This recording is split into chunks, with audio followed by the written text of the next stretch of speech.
Have you ever noticed how two people can face the same circumstances, yet their lives unfold in completely different directions? Sometimes the difference isn't talent or luck, it's belief. Hidden beneath our everyday thoughts is a quiet force that shapes what we expect, what we attempt, and eventually what becomes real. That force is faith. When belief enters the mind with emotion and repetition, it begins influencing the subconscious in powerful ways.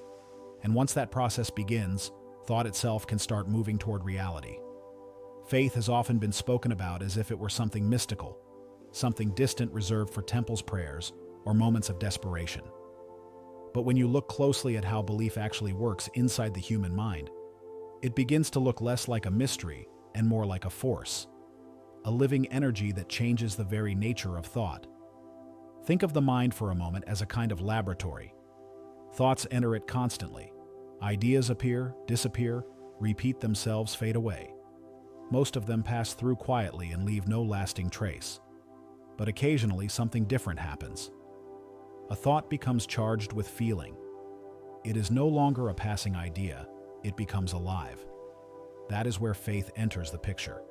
Faith acts like a head chemist inside the mind. It takes the ordinary vibration of thought and intensifies it. When belief is present, the mind no longer treats a thought as speculation or possibility. It begins to treat it as something real, something expected. And that subtle shift changes everything. Because the moment a thought is accepted with belief, the subconscious mind begins to react to it differently. Instead of ignoring it as one more fleeting idea, the subconscious recognizes it as an instruction. It begins to work with it to shape circumstances around it, to move behavior, perception, and opportunity in its direction. But belief rarely operates alone. The most powerful thoughts are those that carry emotion. Emotion is the force that gives thought color, intensity, and urgency. A cold thought can sit in the mind for years without producing any visible result. But when that same thought becomes emotional, when it is mixed with feeling, it begins to gather momentum.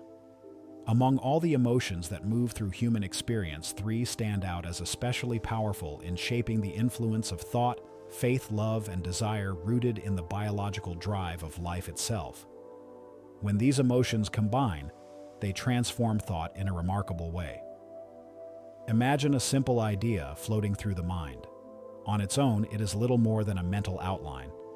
But when faith joins it, belief begins to strengthen the idea.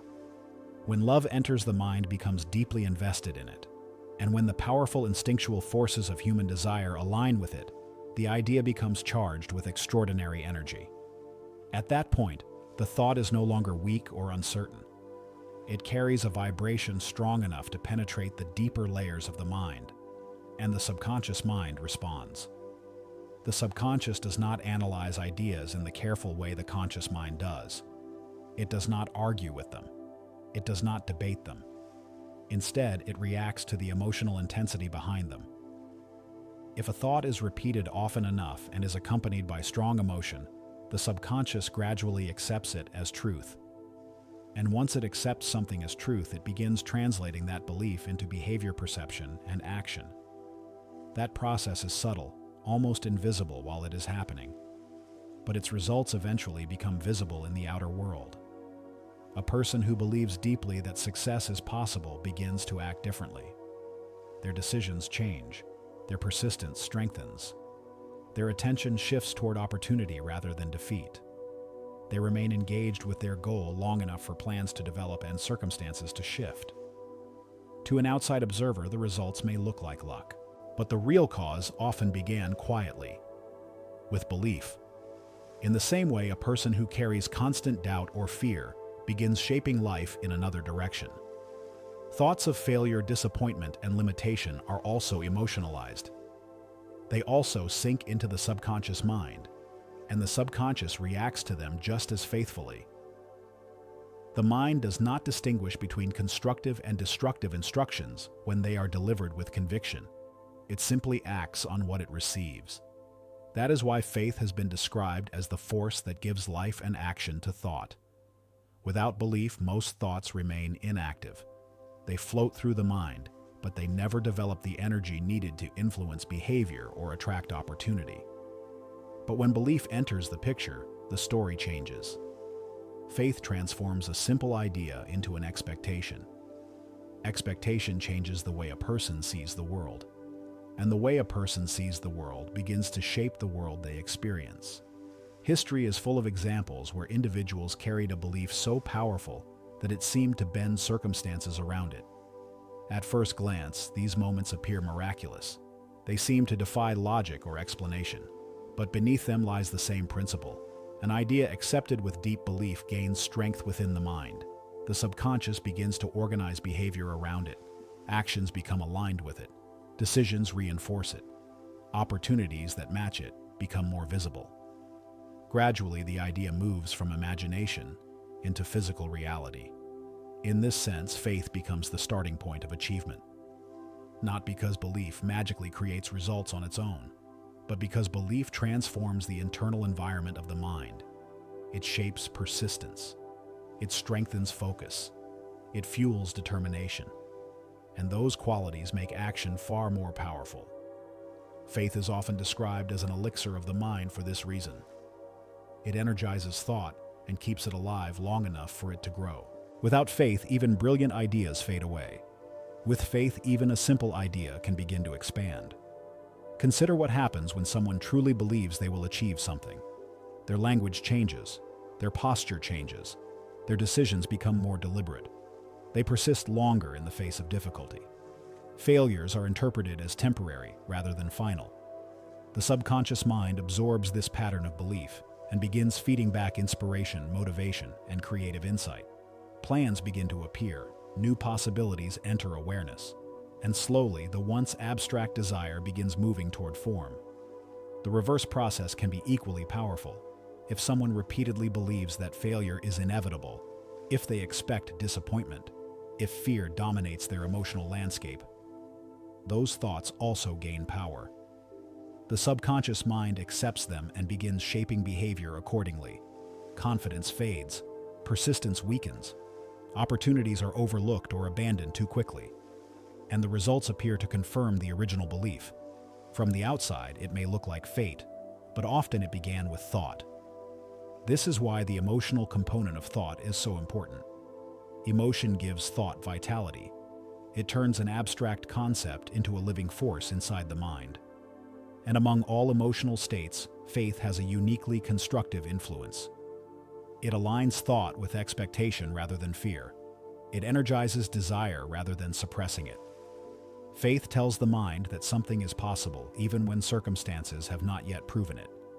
That belief creates the mental environment in which plans and solutions can develop. It encourages action before certainty exists, and that willingness to move forward becomes the bridge between thought and reality. This relationship between belief and result explains many of the successes and failures people observe in the world. Some individuals appear to rise from ordinary beginnings to extraordinary outcomes. Others remain trapped in patterns of limitation. The difference is often not intelligence, education, or even opportunity. More often than people realize, it begins with the dominating beliefs carried within the mind. A thought repeated often enough, emotionalized strongly enough, and believed deeply enough begins to organize life around itself. It becomes a kind of internal magnet attracting circumstances that align with it. This process does not happen instantly. It grows gradually. Like a seed placed in fertile soil, the thought must take root. It must be nourished by attention, reinforced by belief, strengthened by emotion. But given time and persistence, it begins to multiply. A single idea can expand into a network of related thoughts, plans, and actions. And eventually, what once existed only inside the imagination becomes visible in the external world. That is why faith has long been associated with creation, achievement, and transformation. It is the invisible element that turns possibility into expectation, and expectation into action. It strengthens thought until it becomes powerful enough to shape reality. And once a person truly understands this relationship between belief and result, a profound realization begins to emerge. Thought is not passive. Thought is active. Thought is creative.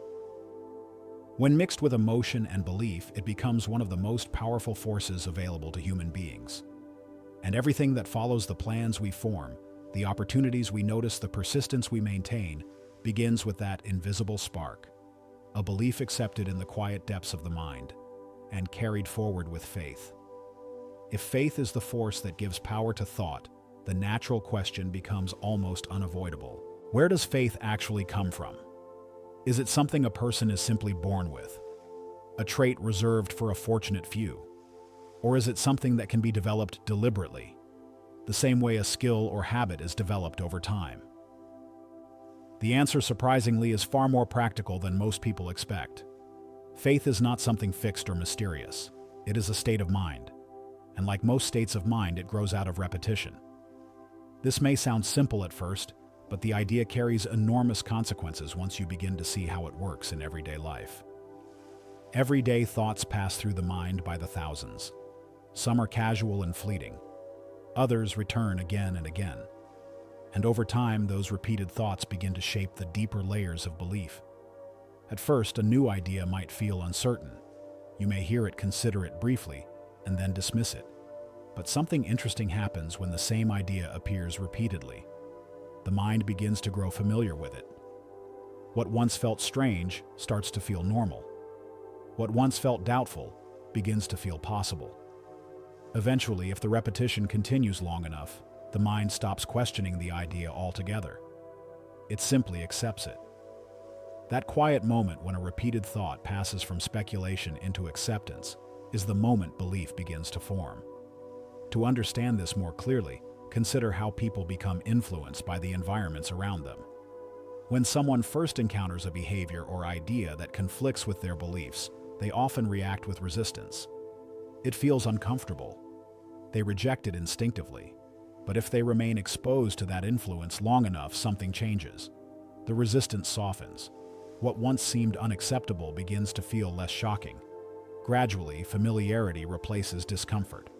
Over time, acceptance takes the place of rejection. And eventually, in some cases, the person who once resisted the idea may find themselves embracing it. This pattern appears again and again in human behavior. The mind becomes shaped by what it repeatedly encounters. The same principle operates internally with the thoughts we feed to our own minds.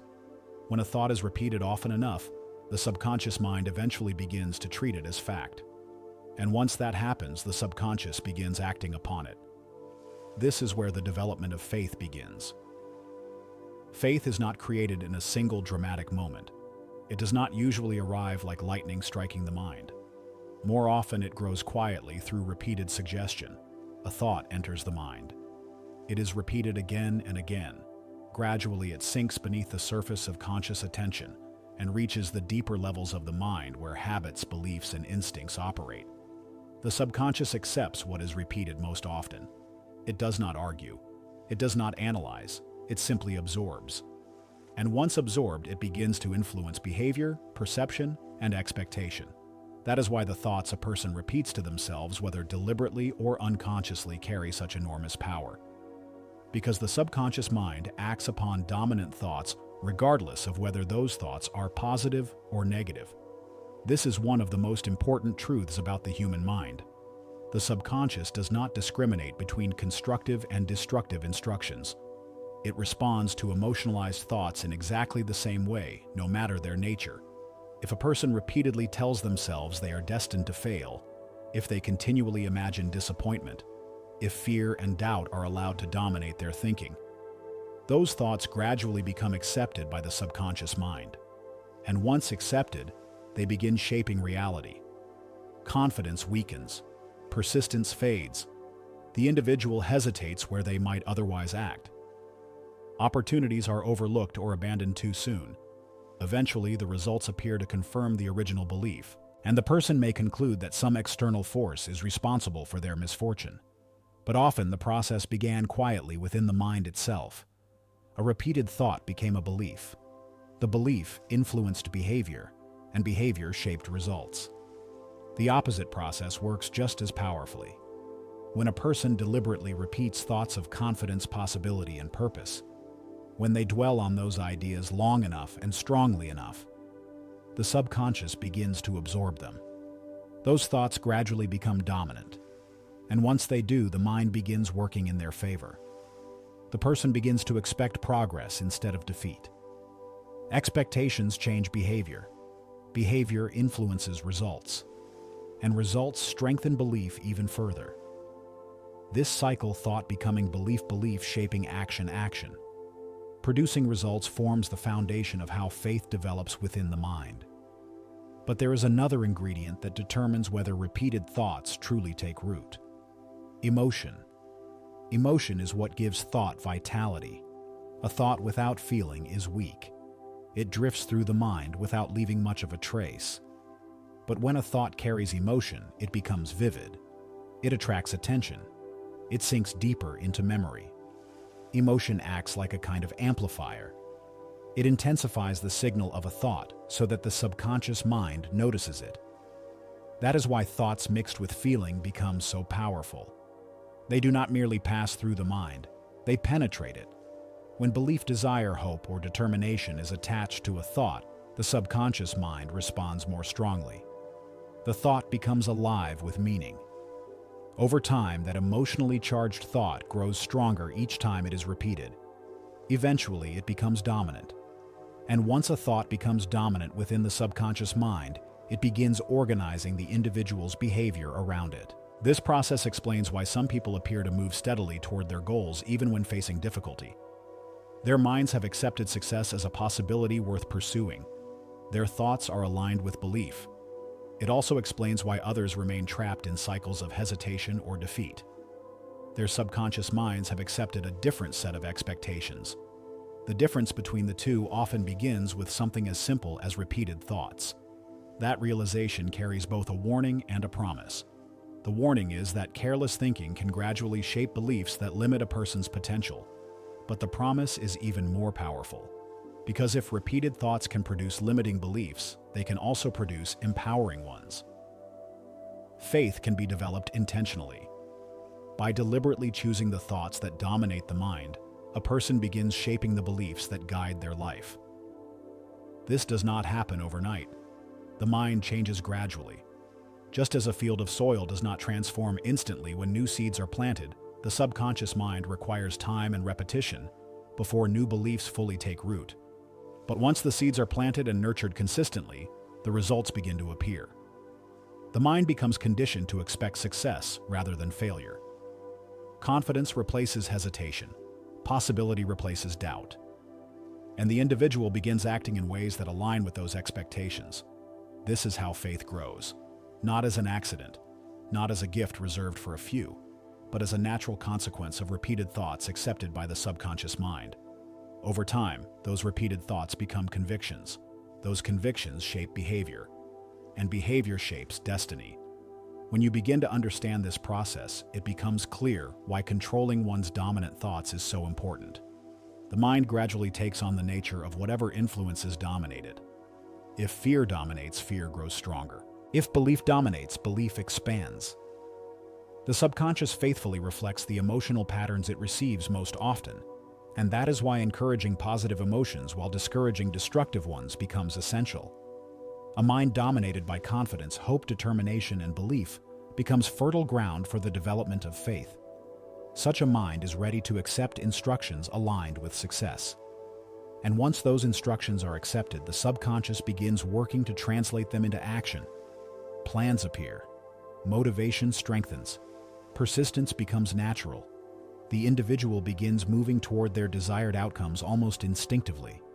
But all of it begins with something that seems almost invisible. A repeated thought. A belief slowly forming beneath the surface of conscious awareness. A quiet state of mind known as faith. When that state of mind becomes established, the individual gains the ability to direct their thoughts with greater confidence. They no longer feel controlled by circumstances. Instead, they recognize that their internal beliefs play a central role in shaping the outcomes they experience. And from that realization, a new level of responsibility and possibility emerges. Because once you understand that belief grows out of repeated thought, you begin to see that the mind is not merely a place where ideas appear randomly. It is a place where ideas can be cultivated, where beliefs can be strengthened, where faith can be built deliberately, one thought at a time. There is a quiet law operating inside the human mind, one so subtle that most people move through life without ever noticing it. Yet it shapes attitudes, decisions, habits, expectations, and eventually the direction a person's life begins to take. That law is often described as autosuggestion. The word itself may sound technical, but the idea behind it is remarkably simple. Autosuggestion is the process through which thoughts, especially repeated thoughts, move from the conscious mind into the subconscious mind. Once there, those thoughts begin influencing behavior perception and the way a person interprets the world around them. Think of the subconscious mind for a moment as a piece of fertile soil. In a garden, the soil does not decide what should grow within it. It does not question whether a seed deserves to be planted. It does not choose between flowers and weeds. The soil simply accepts whatever is placed in it and begins the process of growth. The subconscious mind works in much the same way. Whatever thoughts reach it repeatedly begin to take root. If the thoughts are constructive, the mind begins producing constructive results. If the thoughts are fearful or destructive, the mind begins producing outcomes that reflect those patterns instead. This is not because the mind wishes to harm or help us. It is simply responding to what it receives. Autosuggestion is the channel through which those mental seeds are planted. Every day, through our conversations, our private reflections, our worries, and our hopes, we send suggestions into the deeper layers of the mind. Sometimes we do this deliberately. Most of the time, we do it without realizing it. A person might say quietly to themselves, "Things never work out for me." Another might repeat the thought, "Somehow I'll find a way." Both of these are suggestions being passed into the subconscious mind. Over time, the mind begins acting on them. The one who expects disappointment becomes more sensitive to setbacks. Every difficulty confirms their expectation. Each problem feels like evidence that failure is inevitable. The other person holding a different expectation begins interpreting the same challenges in another way. Obstacles become problems to solve rather than signs of defeat. The difference between these two mental environments begins with suggestion. That is why dominant thoughts become so important.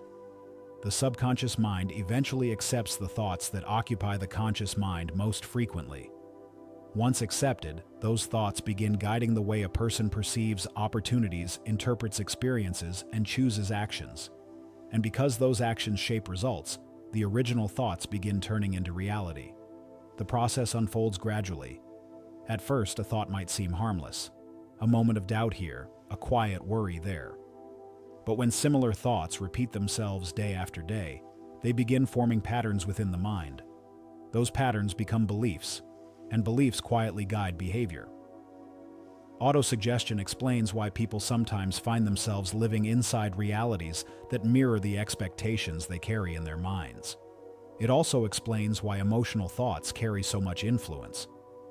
A thought without emotion often fades quickly. It passes through the mind like a cloud drifting across the sky. But when a thought is mixed with strong feeling, fear, hope, faith, desire, it gains energy. That energy makes the thought vivid. It becomes memorable. And most importantly, it becomes powerful enough to reach the subconscious mind. Emotion is what gives thought vitality. It breathes life into an idea and allows it to sink deeper into the mental soil where belief is formed. When thoughts are repeatedly mixed with emotion, they begin acting like magnets. This is one of the most fascinating aspects of the mind's operation. Emotionalized thoughts seem to attract other thoughts of a similar nature. Someone who constantly dwells on fear begins noticing more reasons to be afraid. Their attention becomes tuned to danger and uncertainty. Every small setback appears larger than it truly is. Meanwhile, someone whose dominant thoughts revolve around opportunity and possibility begins noticing entirely different details in the same environment. They spot openings others overlook. They sense potential where others see only difficulty. It is almost as if the mind begins searching for evidence that supports the beliefs it holds most strongly. In this way, thought patterns multiply themselves. One idea draws in others that resemble it. Gradually, the mind becomes filled with thoughts of the same general nature, strengthening the original belief until it dominates the mental environment. Once that happens, the subconscious mind begins shaping actions that match those beliefs. This process explains why some people seem to move steadily toward success, while others feel trapped in cycles of disappointment. Often, the difference begins with what they habitually tell themselves. If a person continually feeds the mind thoughts of fear, doubt, and limitation, the subconscious mind begins acting upon those instructions. Confidence fades, initiative weakens, opportunities slip by because the individual hesitates to act. Eventually, the results appear to confirm the belief that failure is inevitable. But the same law works in the opposite direction. When a person fills their mind with thoughts of possibility, determination, and belief, those suggestions gradually take root. The subconscious mind begins organizing behavior around them. Confidence strengthens. Persistence increases. The individual becomes more willing to take action and remain engaged with their goals. And because action leads to progress, progress reinforces belief. What began as a simple suggestion grows into a powerful mental force guiding the direction of life. The remarkable thing about autosuggestion is that it operates continuously whether a person understands it or not. The mind is always absorbing influences from the environment. Conversations with friends, news headlines, personal memories, worries about the future, all of these impressions create suggestions. If those influences are allowed to dominate without awareness, they can gradually shape the beliefs that control behavior. That is why the conscious mind plays such an important role. It acts as a gatekeeper. The conscious mind has the ability to examine thoughts before they reach the subconscious. It can accept them or reject them. It can choose which ideas are allowed to become dominant. Unfortunately, many people never exercise this control. They allow their mental environment to be shaped entirely by circumstances and outside influences. Fearful headlines, discouraging conversations, negative experiences. All of these impressions accumulate within the mind until they begin forming dominant patterns. Over time, those patterns become expectations, and expectations quietly guide behavior. But once a person becomes aware of the law of autosuggestion, a different possibility appears. They realize that the thoughts repeated within the mind are not merely reflections of reality, they are also instructions shaping the future. That realization opens the door to a powerful form of self-direction.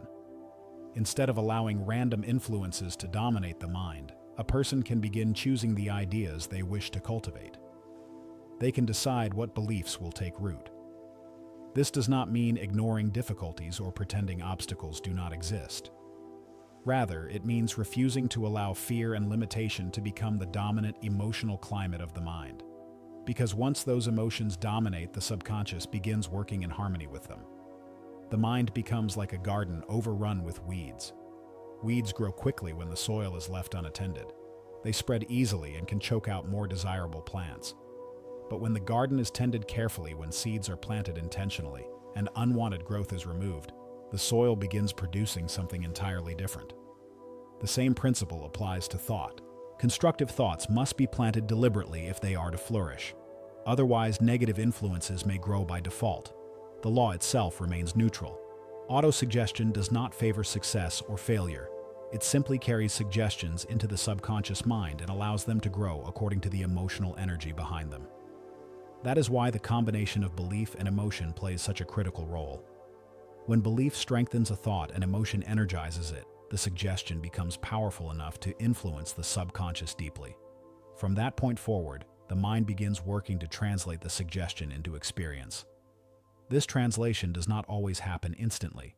Sometimes the process unfolds slowly as habits change and perceptions shift. But given enough repetition and emotional intensity, the suggestion eventually manifests in behavior and circumstances. In this sense, autosuggestion becomes the bridge between inner thought and outer reality. It carries ideas from the conscious mind into the deeper levels where belief forms and behavior originates. And because behavior shapes results, the suggestions accepted by the subconscious mind gradually influence the direction of a person's life. Understanding this principle helps explain many of the strange phenomena people observe in human experience. Some individuals seem to carry an atmosphere of confidence that draws opportunities toward them. Others appear surrounded by persistent difficulty. Often these patterns reflect the mental suggestions dominating their inner world. A person who repeatedly expects success becomes alert to opportunities, and motivated to act on them. Their persistence increases the likelihood of positive outcomes. Another person who expects defeat may unconsciously avoid risks or abandon efforts too quickly, reinforcing the very outcomes they fear. Both individuals are responding to the suggestions accepted by their subconscious minds. Autosuggestion does not guarantee a life free of challenges, but it powerfully influences how a person responds to those challenges. And over time, those responses accumulate into patterns of success or misfortune. The mind in this way becomes both a broadcasting and receiving station for thought. It sends out vibrations shaped by belief and emotion, and it attracts ideas and experiences that resonate with those patterns. When the dominant thoughts within the mind are constructive, they attract plans, opportunities, and inspirations aligned with growth. When the dominant thoughts are destructive, they attract doubts, fears, and discouraging influences that reinforce limitation. The law remains the same. The results depend on the nature of the thoughts being planted. Understanding this principle changes the way a person sees their inner life. Thoughts are no longer harmless or inconsequential. They become seeds, and the mind becomes the soil in which those seeds grow. Over time, the harvest of that garden appears in the form of actions, habits, decisions, and results. In this way, autosuggestion reveals a profound truth about human life. The circumstances we experience are influenced not only by external events, but also by the internal suggestions that shape belief. And because those suggestions can be chosen and repeated deliberately, the direction of life can be influenced from within.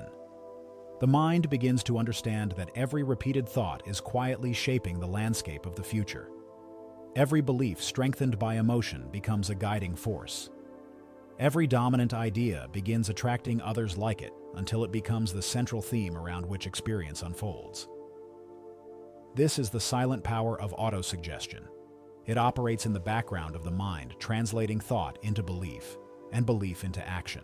And once a person recognizes its influence, they begin to see that the thoughts they allow to dominate their inner world are not trivial details of consciousness. They are the seeds from which the realities of tomorrow will grow. Once you begin to understand how belief moves through the mind, something fascinating becomes visible in the larger story of human history. The same invisible force that shapes individual lives has also shaped entire civilizations. It has guided movements, inspired cooperation among millions of people, and sometimes transformed societies in ways that seemed impossible at the beginning. Faith, when held strongly enough, does not remain confined within a single person. It spreads outward, it influences others, it gathers momentum, and eventually it can move entire groups of people in the same direction. Look closely at the turning points in history, and you will often find the same pattern repeated. An idea begins in the mind of a single individual. At first, it may appear fragile, even unrealistic. Most people ignore it. Some reject it outright. Yet the person who carries the idea refuses to abandon it. They believe in it with such conviction that their belief becomes contagious. Little by little, others begin to feel the same certainty, and soon the idea that once existed only in the imagination begins influencing the actions of thousands, sometimes millions. One of the most striking illustrations of this phenomenon can be seen in the power of religious faith throughout human history. Consider how many generations have been moved by the teachings associated with the Nazarene. Long after the life of the individual who first spoke those words, the ideas continued traveling across continents and centuries. The central principle, faith, became the foundation of a belief system that shaped cultures, moral frameworks, and communities across the world. What is remarkable about this influence is that it did not depend on armies, wealth, or political authority. It spread because people believed in the idea. That belief produced action, and the combined actions of millions eventually transformed societies. Whether one views those developments through a spiritual lens or simply as historical fact, the principle behind them remains the same. Faith, when it captures the imagination of people, can become a powerful organizing force. It brings individuals together around a shared conviction. And once that shared conviction exists, cooperation becomes possible on a scale that would otherwise seem impossible. A similar pattern appears again in another extraordinary example drawn from the modern world. In the early decades of the 20th century, A quiet man in India demonstrated what belief could accomplish without weapons armies or traditional instruments of power. He possessed no great fortune. He commanded no military force. He owned no grand institutions capable of enforcing his will. Yet through faith, both his own and the faith he inspired in others, he mobilized hundreds of millions of people. That man was Mahatma Gandhi. Gandhi's influence did not come from material strength. Instead, it grew from the unwavering conviction he held about the power of truth and nonviolent resistance. To many observers at the time, his ideas seemed unrealistic. How could belief alone challenge systems backed by political authority and military force? But Gandhi understood something fundamental about human nature. When enough people share a belief deeply enough, their combined actions create a force greater than any weapon. Faith becomes the glue that holds individuals together in a common cause. And when individuals act in harmony with one another, their collective power multiplies. Through that process, Gandhi succeeded in influencing the actions and thinking of more than 200 million people. They moved not as scattered individuals, but as a united body guided by a shared conviction. The power behind that movement did not come from money or physical strength. It came from belief. Belief in a principle. Belief in a purpose. Belief strong enough to inspire courage and cooperation on an extraordinary scale. When viewed through the lens of the mind's influence, this example reveals something profound. Faith is not merely an internal emotion. It is also a social force. When individuals communicate their convictions with clarity and confidence, those convictions can awaken similar beliefs in others. This process explains how ideas travel from one mind to another. At first, only a handful of people share the belief. But if the idea carries emotional power and moral conviction, it begins attracting attention. People start discussing it. They begin imagining the possibilities it represents. Gradually, the idea spreads through conversation, persuasion, and example. Soon, the belief that once belonged to one individual begins living in many minds at once. And when that happens, the idea becomes capable of shaping institutions and movements. This pattern appears again and again across history. A leader with deep conviction expresses a vision of what could be. Others sense the sincerity of that belief. They begin sharing it, and before long the idea grows large enough to influence the direction of communities, organizations, and nations. Faith, in this sense, becomes the foundation of collective action. It unites individuals who might otherwise remain divided by circumstance or distance. It replaces hesitation with purpose, and it gives people the courage to act even when success is uncertain. Without that inner conviction, cooperation often collapses under the weight of doubt and fear. But when faith is present, individuals find strength in their shared belief. They persist longer. They endure hardships more willingly, and they remain committed to their cause even when obstacles appear overwhelming. The influence of faith can be observed not only in political or religious movements, but also in the everyday cooperation that sustains society. Businesses, institutions, and communities function effectively only when people believe in the purpose behind their efforts. If workers believe their efforts matter, they bring energy and creativity to their tasks. If leaders believe in the value of cooperation, they foster environments where individuals work together rather than compete destructively. But when belief disappears, when fear or cynicism replaces faith, the spirit of cooperation begins to dissolve. History offers many examples of this as well. During times of widespread fear or uncertainty, industries slow down, organizations falter, and people withdraw into caution. The same law that allows belief to mobilize people can also allow doubt to paralyze them. This contrast highlights the remarkable influence of dominant beliefs. When people collectively believe in possibility, progress accelerates. When they collectively believe in limitation, progress stalls. Faith, therefore, becomes more than a private emotion. It becomes a driving force behind social energy. It determines whether individuals approach challenges with courage or retreat into hesitation. And when leaders understand this principle, they recognize that inspiring belief in others is often more powerful than commanding obedience. Because belief creates voluntary cooperation. People do not merely follow instructions, they act with enthusiasm and purpose. That enthusiasm multiplies effort, and multiplied effort produces results that far exceed what individuals could achieve alone. In this way, faith becomes one of the most powerful organizing forces in human life. It allows ideas to travel from one mind to another. It transforms scattered individuals into coordinated groups, and it gives movements the endurance needed to survive difficulty and opposition. Throughout history, the greatest changes have rarely been produced by force alone. They have been produced by belief. Belief that something better was possible. Belief that cooperation could overcome resistance. Belief strong enough to inspire people to act together. And once that belief took hold, entire societies began moving in new directions. The same principle that shapes individual success, the power of faith combined with emotion and conviction, also shapes the collective destiny of groups. Ideas backed by belief gain momentum. They travel across communities and generations. They gather followers and reshape institutions. And sometimes they alter the course of history itself. All because one person first believed strongly enough to carry an idea into the world. Ideas often begin quietly. They arrive in the mind without ceremony sometimes, as nothing more than a possibility, something that could exist but does not yet. Most of these ideas disappear almost as quickly as they appear. But occasionally, one takes hold with unusual force. It refuses to fade. It gathers conviction. And when that conviction is strong enough, the idea begins searching for a way to become real. One of the most dramatic examples of this process unfolded at the beginning of the 20th century. It began not in a factory, not in a bank, and not inside a government office, but in the imagination of a single individual. The idea concerned the steel industry in the United States. At the time, steel production was scattered among many separate companies. Some were large, some small, many operating inefficiently and competing fiercely with one another. The industry was powerful, but it lacked coordination.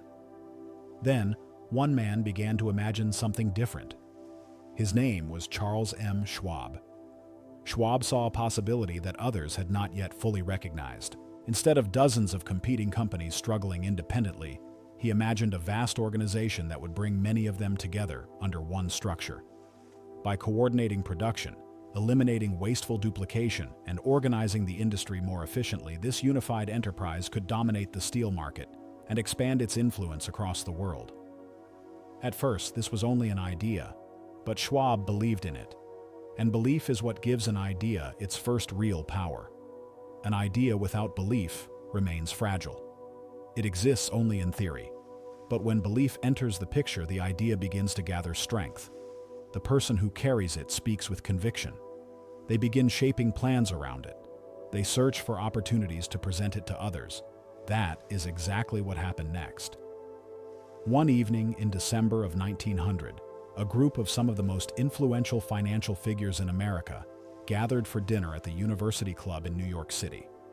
Among them were bankers, industrialists, and investors, men who controlled enormous amounts of capital. Charles Schwab was there as a guest.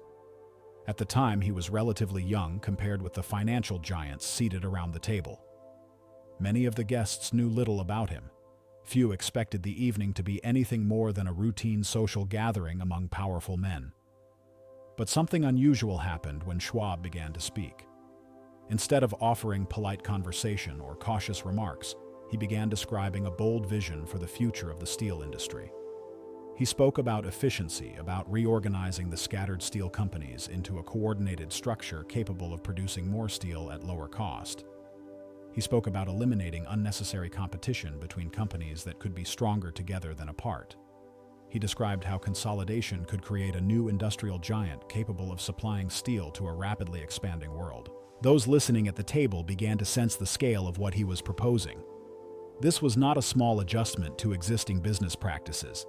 It was a complete reimagining of an entire industry, and Schwab spoke about it with extraordinary conviction. Conviction has a peculiar power. When a person truly believes in an idea, that belief becomes visible in their tone, their language, and their confidence. Others begin to feel the force of that certainty. As Schwab continued explaining his vision, the men around the table began to see what he saw. One listener in particular became deeply interested: John Pierpont Morgan. Morgan was one of the most powerful financiers in the world. His decisions could mobilize enormous amounts of capital. Yet even someone with that level of influence needed something before committing resources to an enterprise of such scale. He needed to believe the idea could work. Schwab's presentation gave him that belief. By the time the dinner ended, the idea had moved beyond speculation.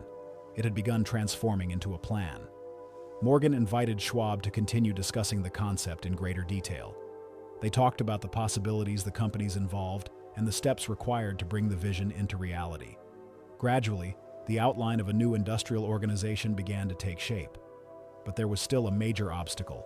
At the center of the steel industry stood Andrew Carnegie's company, the most powerful steel enterprise in existence at the time. Without Carnegie's participation, any attempt to consolidate the industry would remain incomplete. Schwab understood this. If the idea was going to become reality, Carnegie's company would have to be part of the new structure. So the next step required persuasion. Once again, the power of belief played a crucial role. Schwab approached Carnegie and explained the plan. He described the enormous potential of combining the major steel companies into one coordinated organization. Carnegie listened. At first, he was cautious. After all, he had spent years building his company into the dominant force in the steel industry. Why would he surrender that position to join a larger organization?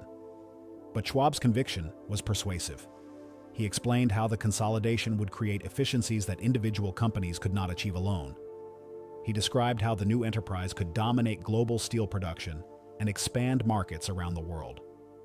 Gradually, Carnegie began to see the same possibility. And when he finally agreed to sell his company's steel interests, the plan moved from theory to action. The result was the creation of the United States Steel Corporation.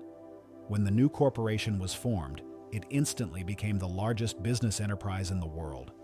It brought together numerous steel companies into a single coordinated organization with vast resources and influence. The scale of the enterprise was unprecedented. Factories, mines, rail systems, and production facilities that had once operated independently now worked under one structure. The new corporation employed thousands of workers and produced enormous quantities of steel that fueled the growth of infrastructure, transportation, and industry. What had begun as an idea in one person's mind had become a massive industrial force. It reshaped the steel industry and influenced the economic development of an entire nation. And if you trace the origins of that transformation back to its beginning, you find something surprisingly simple: an idea. An idea believed strongly enough to be shared with conviction. An idea developed into a plan. A plan acted upon with persistence. This sequence idea-belief-plan-action reveals how great enterprises often begin. They do not start with enormous capital or established institutions. They begin with imagination and faith in a possibility others have not yet seen. When that faith is strong enough, it inspires others to believe as well. And once belief spreads among people capable of acting on it, the idea gains the resources needed to become real. In the case of the United States Steel Corporation, the value created by that single idea was enormous. The consolidation of the companies increased their combined value by hundreds of millions of dollars. But the financial impact tells only part of the story. More important was the principle the story illustrates. Ideas, when supported by belief planning and persistence, have the power to reshape industries. They begin invisibly inside the mind. They gather strength through conviction. They attract support from others who recognize their potential. And eventually, they move from imagination into reality. The story of this great industrial enterprise demonstrates that fortune's institutions and entire systems can grow from a single idea presented with faith. Because once belief enters the picture, ideas no longer remain abstract possibilities. They become forces capable of changing the world. There is a phrase people repeat so often that it almost sounds like a universal truth: knowledge is power. It's printed in books, quoted in classrooms, and repeated in conversations about success. But when you begin looking closely at how success actually unfolds in the real world, the phrase needs a small correction. Knowledge is not power. Knowledge is only potential power. The difference between those two ideas is subtle, but once you see it clearly, it changes the way you think about education, intelligence, and success. because knowledge sitting quietly in the mind does not automatically produce results. It does not create wealth, build organizations, or transform ideas into reality. For knowledge to become power, something else has to happen first. It must be organized, it must be directed, and it must be applied toward a definite purpose. Without those elements, knowledge is like a warehouse full of tools that no one is using. Imagine walking into a massive building filled with every kind of instrument you can think of: machines, equipment, materials, designs. Everything is there, but no one has assembled them into a working system. No one has decided what they should produce. That warehouse might contain enormous potential, but until someone organizes it into action, it remains only potential. The same is true of knowledge. This becomes especially clear when you look at institutions where knowledge is abundant. Universities, for example, contain enormous quantities of information. Professors dedicate their lives to mastering particular subjects. Entire libraries exist for the sole purpose of storing human knowledge. Yet the presence of knowledge alone does not automatically produce fortunes or great enterprises. Many people who possess vast amounts of general knowledge do not become builders of industries or creators of wealth. Why? Because general knowledge, no matter how impressive, must be organized into practical plans before it produces economic results. And this is where specialized knowledge enters the picture. Specialized knowledge is knowledge directed toward a specific purpose. It focuses attention on a particular field, skill, or service. It connects information to action. Instead of collecting facts from every possible subject, specialized knowledge concentrates energy in one direction. When that knowledge is organized into definite plans and applied consistently, it becomes capable of producing real results. This idea may seem surprising to people who believe success depends on knowing everything themselves. But history repeatedly shows that the most successful individuals are not always the ones who personally possess the greatest amount of information. More often, they are the ones who know how to organize knowledge, both their own and that of others. To understand this more clearly, consider the meaning of the word educated. Many people assume that an educated person is someone who has accumulated a great deal of information, someone who can answer questions about many subjects. But the deeper meaning of education is something different. To be educated is to develop the ability to acquire knowledge when needed, and to organize that knowledge into action. In other words, an educated person is not necessarily someone who carries every answer in their own mind. An educated person is someone who knows how to find the right answers and how to apply them. One famous incident illustrates this idea perfectly. Henry Ford, the pioneer who revolutionized automobile manufacturing, did not have the kind of formal education people typically associate with great industrial leaders. In fact, his schooling was limited. At one point, a newspaper criticized Ford publicly, calling him an ignorant pacifist. Ford decided to challenge the accusation in court. During the trial, the attorneys representing the newspaper attempted to prove that Ford lacked knowledge. They placed him on the witness stand and began asking a series of questions about history and general facts, questions designed to demonstrate that he did not possess broad academic knowledge. They asked about historical figures. They asked about military events. They asked about details that had little to do with the business Ford had built. Ford answered when he knew the answer. When he did not know, he simply said so. Eventually, the questioning continued long enough that Ford became impatient. He leaned forward, pointed toward the lawyer asking the questions, and said something that changed the atmosphere of the courtroom. He explained that if he truly needed the answers to those questions, he had a row of electric buttons on his desk. By pressing the appropriate button, he could summon experts who knew far more about those subjects than he did. Then he asked the lawyer a question in return. Why, he said, should he clutter his mind with general information when he had the ability to surround himself with people who could provide any knowledge he required? The point he made was simple, but powerful. Success does not depend on knowing everything personally. It depends on knowing how to organize knowledge. Ford had built one of the most influential manufacturing companies in the world, not because he personally held every piece of knowledge related to engineering, finance, design, or logistics, but because he assembled teams of people who possess that knowledge. He organized their abilities toward a common purpose, and when knowledge is organized like that, directed toward a definite goal, it becomes powerful. This principle also reveals something encouraging for people who feel limited by their own education. Many individuals carry a quiet insecurity because they believe they lack formal schooling. They assume that without years of academic training, success must be out of reach. But examples like Ford prove otherwise. A person does not need to possess all the specialized knowledge necessary for success. What they need is the ability to acquire that knowledge, or to collaborate with others who possess it. By forming partnerships, alliances, or organized groups, individuals can combine their knowledge into a powerful collective force. One person may understand engineering, another may understand marketing, another may possess financial expertise. When these forms of knowledge are brought together and directed toward a shared purpose, the combined intelligence becomes far more powerful than any individual effort. This is one of the secrets behind many great enterprises. Successful leaders rarely operate alone. They build networks of expertise. They gather specialized knowledge from many sources and organize it into practical plans. Through this process, knowledge becomes more than information. It becomes action, it becomes progress, and eventually, it becomes success. Another important realization follows from this principle. Learning should never stop.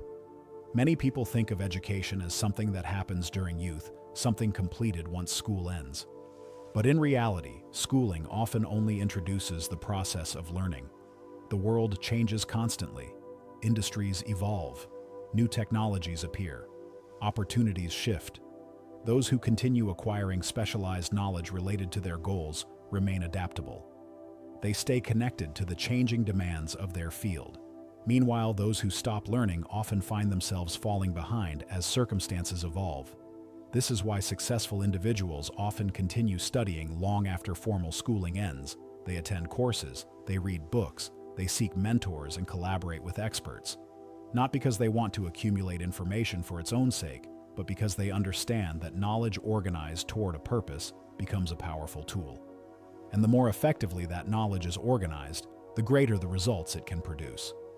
In the end, the difference between knowledge and power lies in organization. Information alone does not transform reality. But information combined with purpose, planning, and action becomes a force capable of building industries, creating opportunities, and shaping the future. That is the real meaning behind the idea that knowledge can lead to success. Not knowledge scattered randomly across the mind, but knowledge focused, organized, and directed toward a definite aim. Every great achievement begins in a place that cannot be seen. Before a bridge is built, before a company is formed, before a movement reshapes the world, something much quieter happens first.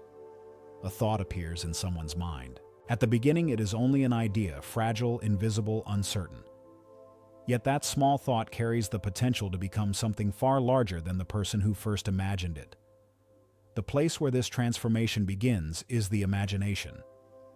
If the mind were a factory, imagination would be its workshop. It is the space where raw desire is given shape. It is where scattered thoughts begin forming into plans. It is where possibility first turns into intention. Most people use imagination casually without thinking about it. They picture memories, dream about the future, or wonder what might happen tomorrow. But the imagination has a deeper function than simple daydreaming. It is the mechanism through which desire becomes something practical, something capable of becoming reality. When a person decides they want something strongly enough, the imagination begins working automatically. It starts asking quiet questions. How might this happen? What steps would be required? What could be created to bring this idea into existence? Slowly, those questions turn into plans, and those plans become the beginning of action. But imagination does not operate in just one way. According to the principles described in the philosophy behind this story, imagination functions through two distinct forms. The first is known as synthetic imagination. Synthetic imagination is the ability to take existing ideas, experiences, and pieces of knowledge and rearrange them into new combinations. It does not create entirely new concepts from nothing. Instead, it works with the materials already stored in the mind. Think of it like a builder assembling a structure from bricks that already exist. An inventor might combine several known technologies to produce something new. A business leader might reorganize existing processes to create a more efficient system. A writer might gather familiar ideas and arrange them into a new story. In each case, the imagination is not inventing the raw materials, it is reorganizing them. This form of imagination is used constantly in practical life. When someone designs a plan for achieving a goal, they usually rely on synthetic imagination. They take knowledge they have already gathered, skills, experiences, information, and combine them in ways that move them closer to their objective. But there is another form of imagination that works at a deeper level. This second form is called creative imagination. Creative imagination operates differently. Instead of rearranging existing ideas, it allows entirely new ideas to enter the mind. These ideas often arrive unexpectedly, sometimes as sudden flashes of insight or inspiration. People describe them as hunches, intuitions, or moments of clarity. You may have experienced something similar yourself. Perhaps you struggled with a problem for days or weeks, unable to find a solution. Then suddenly, without warning, the answer appeared in your mind. It felt as if the idea arrived from somewhere beyond conscious effort. That moment is often the work of creative imagination. This form of imagination becomes especially active when the mind is strongly stimulated by desire. When someone wants something deeply enough, their mind begins searching for possibilities beyond the obvious. In that heightened state, creative imagination becomes more receptive to inspiration. New ideas begin appearing. Unexpected solutions emerge, and sometimes those ideas become the starting point for enormous achievements. History provides many examples of this process, but one story illustrates the power of imagination in a particularly vivid way. Many years ago, a country doctor arrived quietly at a small drugstore. He carried with him an old kettle and a wooden paddle used for stirring its contents. Hidden in his pocket was a slip of paper containing a formula. The doctor was not wealthy. In fact, he was willing to sell the kettle, the paddle, and the formula for $500, an amount that would help him settle his debts. The person who purchased it was a young drug clerk. To most observers, the transaction would have seemed ordinary. A kettle, a stirring paddle, a handwritten formula. Nothing about it suggested the possibility of enormous wealth. But something else was added to that formula after the purchase, something the doctor himself had not included. Imagination. The young clerk began thinking about what could be done with the formula. He imagined not just a beverage, but a product that could be marketed to millions of people. He envisioned a brand, a system of distribution, and a way to present the drink to the public. Through imagination, the small idea began expanding. What had started as a simple mixture in an old kettle slowly evolved into a global enterprise. The beverage produced from that formula eventually became known around the world. It created employment for thousands of people in industries ranging from agriculture and manufacturing to advertising and transportation.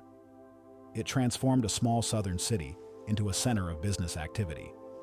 It generated fortunes for countless individuals involved in producing, distributing, and promoting the product. And it all began with a single idea, an idea that became powerful only after imagination shaped it into something larger. The kettle and the formula alone were not the source of wealth. The real power came from the imaginative vision that saw possibilities beyond the original ingredients. This story illustrates an essential truth about imagination. Ideas by themselves are often small. They appear fragile, incomplete, or uncertain. But when imagination begins working on them, combining knowledge, exploring possibilities, and developing plans, those ideas grow stronger. They evolve into strategies, and once those strategies are put into action, the results can become extraordinary. The same principle applies to countless enterprises throughout history. Behind every great organization, invention, or movement lies a moment when someone imagined something that did not yet exist. Perhaps they envisioned a new product, perhaps a better way of organizing people, perhaps a solution to a problem that others had accepted as permanent. Whatever the idea, imagination was the workshop where it first took form. It shaped the idea into a plan, and the plan eventually became reality. Understanding this process changes the way you think about ideas. A simple thought may appear insignificant at first, but within it may lie the seed of something far greater. Imagination determines whether that seed remains dormant or begins to grow.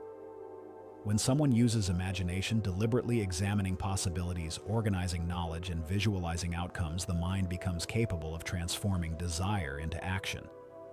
The imagination takes the invisible impulse of thought and begins building the structure that will carry it into the real world.